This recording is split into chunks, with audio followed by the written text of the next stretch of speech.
So yun, good day, hello mga idol, welcome back to my channel. So may gagawin ngayon tayo dito ng BBE na maximizer, Sonic 882i maximizer.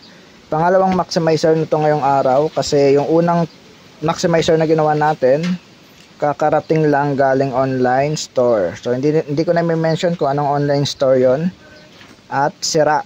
Pagbukas namin parang na-scam yung may-ari kasi may repair na yung loob niya, no? May mga jumper na siya sa ilalim ng board. So hindi naman yung ginagawa ng mga company. So kung magja-jumper yan sila, so sa taas ng board yan sila nagja-jumper. At may mga hinang na talaga ng tao, hindi na siya machine. Pero ito, dahil naayos natin yung unang maximizer ng tropa niya, dali-dali rin siya pumunta dito, no? Kasi yung may-ari na to nagse-set up ng mga sa sound system, kaya ayun rin yung nag-set up doon sa tropa niya. Tapos yun nalaman niyang naayos nga, so pinunta niya rin yung maximizer niya dito sa atin. Ang problema naman daw na to ay walang sound yung kabilang, walang output yung kabilang channel. So hindi ko lang alam kung ito o ito. Kasi yung una natin ginawa, ang problema nun walang power, dalawa. So ang problema niya is yung sa capacitor, no?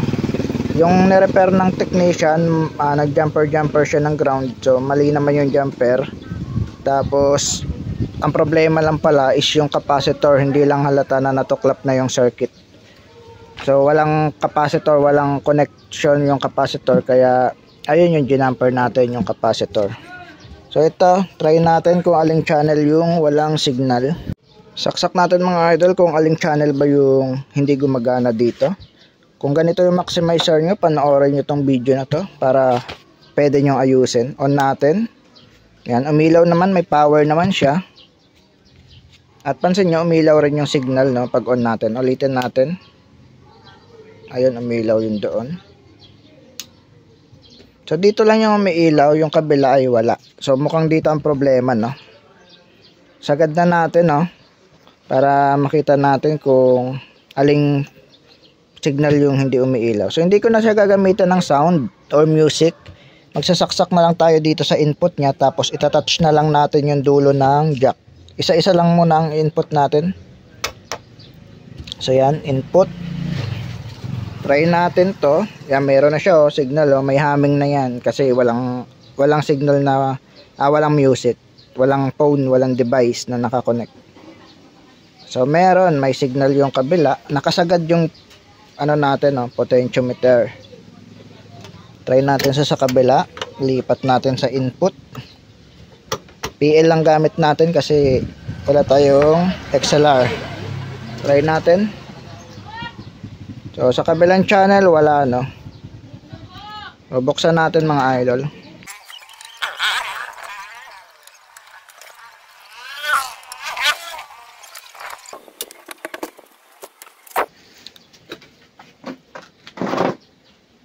So bali ito lang yung loob ng maximizer natin, no.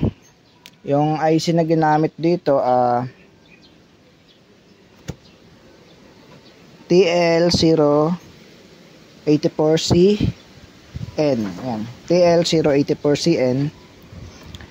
At ito LM324N. Tapos isang TL072CP. Ayan. Tapos ito yung isa. So ayan lang gamit niya, no. Yung isa sa tropa niya, ang problema nun, walang positive 15 volts. Kasi walang supply yung kanyang regulator ng 7815. Sira yung nandito yung circuit ng capacitor. Yan.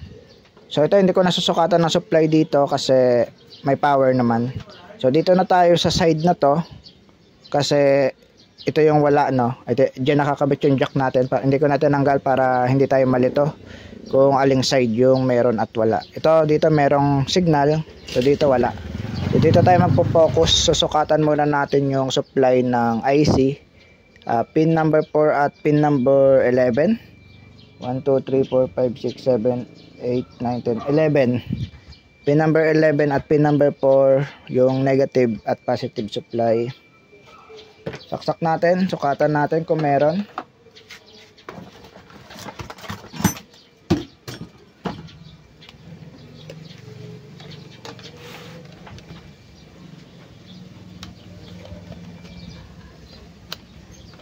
So, para mabilis tayo, pagsama nyo na negative at positive, pin number 4 at 11 na, doon na tayo mag test point. Dapat mayroon tayong 30 volts kasi 15 at negative 15 at positive 15. Ayaw ayaw umilaw ng backlight. Kapag walang nasukat dyan, ibig sabihin walang supply, no? 1, 2, 3, 4 5, 6, 7, 8, 9, 10, 11. So yan, meron tayong negative 30. So dito tayo sa kabila naman, ganun din. So meron din, may parehas supply yung dalawang IC. Touch natin yung, kung dito wala tayong signal, wala, ayaw umilaw. Hindi yan walang ilaw, hindi yan ilaw ng amplifier, ng maximizer. Sa sinag lang ng araw masilaw, walang ilaw kahit i-touch natin, dito.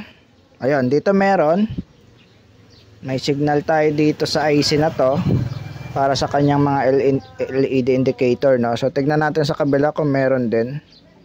Yan, meron din sa kabila, yan, may ilaw. Pag tinatouch natin, yan, kita nyo ba? May ilaw, parehas lang dito sa kabila, Focus tayo sa IC kasi doon na yung papunta. Nabuksan ko na kasi yung isang ganito ng tropa niya, kaya alam ko na yung circuit.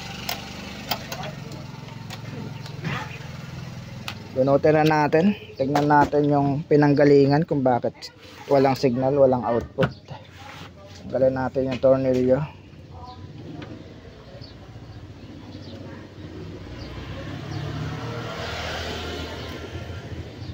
Allen rings.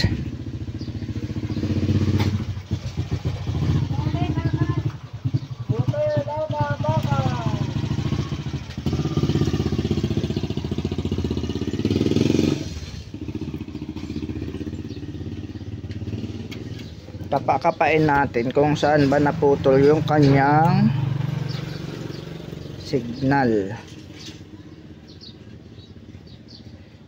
Suspect ko dito baka IC, yung TL084CN.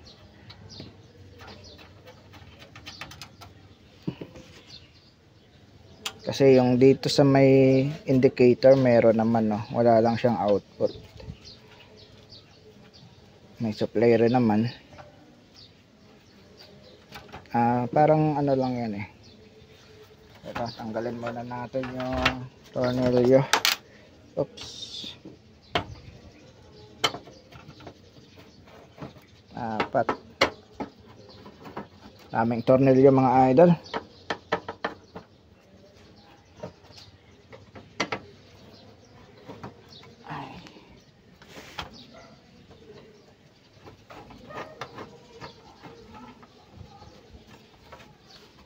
So, kailangan natin tanggalin lahat halos ng tornilyo para mabaligtad lang yung board, Sa pagtanggal ng tornilyo, ubos ng oras natin. Parang mas matagal pa ata magtanggal ng tornilyo kaysa sa mag-repair Dahil lang naman to i-repair, konti lang yung pyesa na to. Pampalakas daw to sabi niya. So, tingnan natin kung saan naputol yung signal. Ano ba to?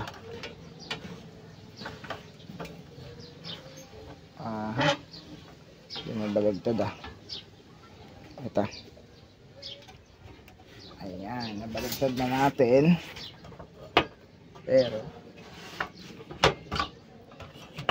yan, ganyan na lang. Pinaligtad natin. Saksak natin mga idol. Kita ba yung indicator? Ito yung ayos, diba? Ito yung sira. So parehas nakasagad yung potentiometer. Ito yung ayos. Okay, tingnan natin. Yan, meron dito. Tingnan natin sa kabila. So meron din. May ilaw rin, Tingnan natin yung sa IC. Yun, meron dito, Pero tingnan natin yung input mismo. Kung mapapansin nyo sa IC meron. Output na yan kinakapa natin. So tingnan natin yung input mismo. Ito yung wala. XLR or XLR tayo dito. IPL, PL pwede rin sa XLR. Ayun, meron dito mga idol, no. May ilaw siya at nakikisabay rin yung ating, pero mahina, isang ilaw lang. Nakikisabay rin yung ating, yan, pansin nyo, minsan wala pa siyang ilaw.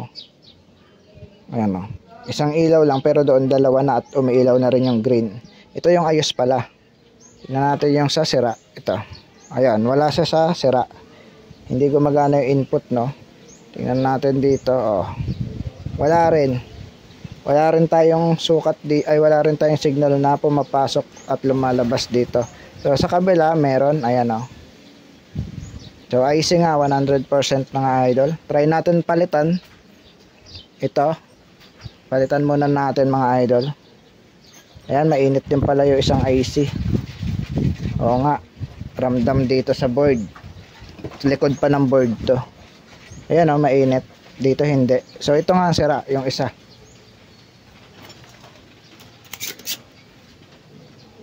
Palitan natin to.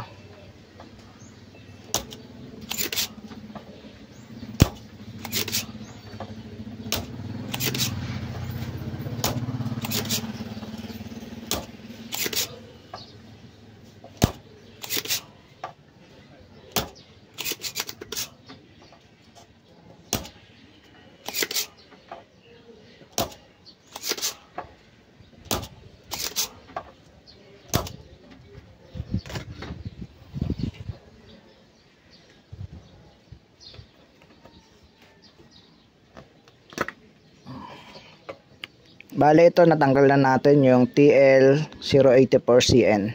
So bale share ko muna yung trouble nung sa kabilang tropa niya, no, yung ganito rin. Ganito rin yung brand, ganito rin yung model. Isa lang yung maximizer nila. Dito nagka-problema yung unang trouble na walang power Walang supply yung 7815. So ito yung 7815, ito yung 7915. So yung 7815 walang supply. Chinek ko yung pin number 1, wala ring supply. Pero dito meron. So putol pala yung circuit, no. Siguro sa pag-ship, natagtag siguro sa shipping kasi in order lang nga sa online store. Pagdating sira. Pero pagbukas natin marami ng jumper, no. Ito may jumper na, may jumper na. Kasi siguro minsan nagko-connect yung putol na circuit dito.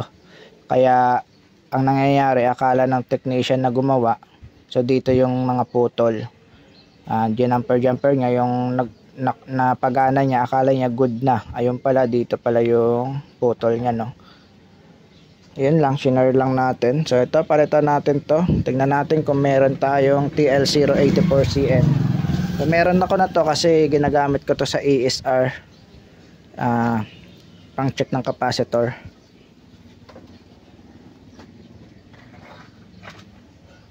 Yan, may apat pa tayo dito. Yan, TL084CN. Ito, may apat na peraso pa tayo. Tatlo na lang kasi gagamitan natin yung isa.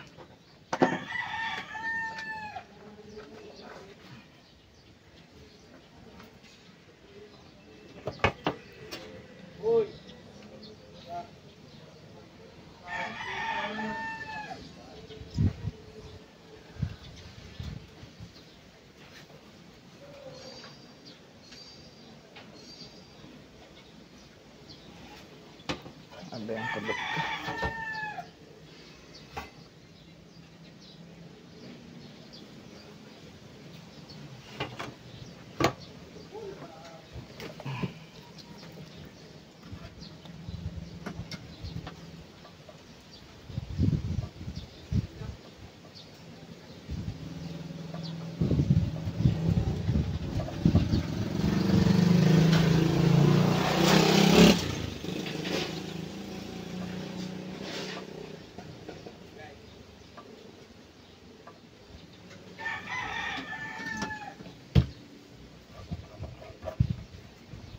So check natin kung tama yung kabit. Baka kasi baligtad.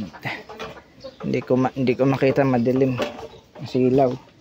So tama naman yung kabit natin. Ito yung pinalitan natin, yan. Try naman natin ulit kung meron ng signal dito, no. Itatouch lang natin, wag na natin ilagay yung jack. Pag umilaw yan, ibig sabihin meron na, no? Ganun pa rin yung potentiometer natin. Nakasagad pa rin. Saksak natin. Yun, umilaw na siya. Oh. Unang bukas pa lang.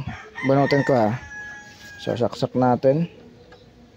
Oh, sabay na sila. Mayroong signal. So, touch natin to. Yun, meron na. So, ganun na rin yung kabila, no? So, itong, ayan o. Umilaw na rin yung green pag ito pala input. Yan. Umilaw yung green, so sa kabila umilaw rin yung green kapag nakasagad sila. So, ibig sabihin meron na siyang output, no. Kanina 'di ba isa lang yung umiilaw kapag nakasagad. So mahina 'yon. Pero wala pa rin yung sound sabi sa atin. So sira yung isang IC niya, ito. So balik na natin mga idol, yan lang problema niya. Yung kanyang TL084CN. Ganyan lang kadali ayusin yung maximizer, no? Mas matagal pa yung magbaklas ng tornilyo kaysa sa mag-repair. Ayan. Daming tornilyo eh. So check natin muna ulit bago natin isara. Saksak natin, yun, umilaw na. So, saan ba yung wala? Ito na, channel A. Channel A yung wala kanina. Yan, meron dito, diba? Tingnan natin yung input. Ayan, meron sa input. Umilaw na yung input natin. So, hindi yan liwanag ng araw, no? Takpan natin yung likod ng LED para walang sinag yung araw. Ayan, meron talaga. Umilaw na yung ating signal.